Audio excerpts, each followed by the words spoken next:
परिचय टिके देबे। मो ना उपेन्द्रनाथ स्वाई ये नानपुर गाँव रो बासिंदा। मोर बापा ना गोपीनाथ स्वाई। आउ मु मोर छात्र जीवनटा यही गाँव में कटी परवर्ती समय मु बाहर जाई सरकारी चाकरी करी सेवानिवृत्त पर मु गाँव को मु पलि आसिकी विभिन्न प्रकार सोशल सामाजिक संगठन सहित मुझे निजुक जड़ित करी। अच्छा काली पंडा सार परलोक होती आप गाँव जड़े सुनामधन शिक्षक से संपर्क किसी। हाँ सेटा तो मु निजे तांको घर को जाइली पिलादिन ठू परिवार सहित मु ओतप्रोत भाव जड़ित।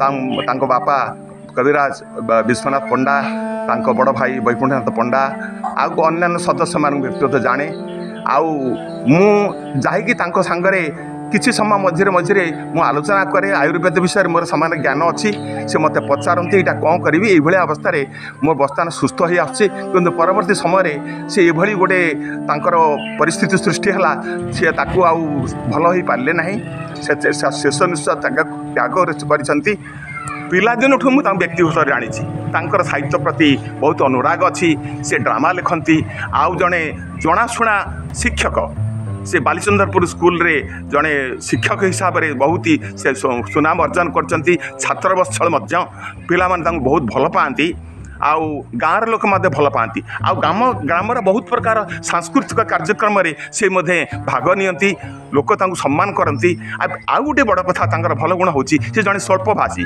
से विशेष किसी अधिक कहते जहाँ कहती सेटा अन्य गोटे प्रेरणा होता है। ठीक ठीक सर आप परिचय टी दियंत।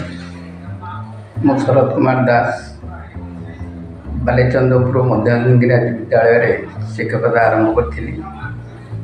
अच्छा काली अरविंद पंडा सारकर देहांत घटी जाइछि तेणुक आपण मोर शरीर पुष्पगुच्छ अर्पण करिसंती से संपर्क केमती कौन आसचंती टिके कहबे कि। अरविंद पंडा बालीचंद्रपुर मध्य इंग्राजी विद्यालय शिक्षकता आरंभ करथिले। 2005 मसीहा एप्रिल मास रे से अवसर ग्रहण करथिले। से जड़े आदर्श छात्रवत्सल शिक्षक थिले। एपरी शिक्षक मिलवा निश्चित भाव में विरल जे कि 10टा बाजिला समय पूर्वर से स्कूल रे आसी पहुँचती। आमर जो छुट्टी अच्छी वर्ष को 15 दिन सीएल नवा सी प्राय अधिकांश वर्ष सीएल नहीं ना केवल तांकर स्वास्थ्यगत कारण आवश्यक पड़े से समय से छुट्टी नहीं था। बड़ दुखर कथा गतकाली तांकर देहांत होइछि। मु सहित दीर्घ 27 वर्ष काल शिक्षकता करिछि एवं तांको सहित बहुत थर मिसी से मोर अति अंतरंग थिले।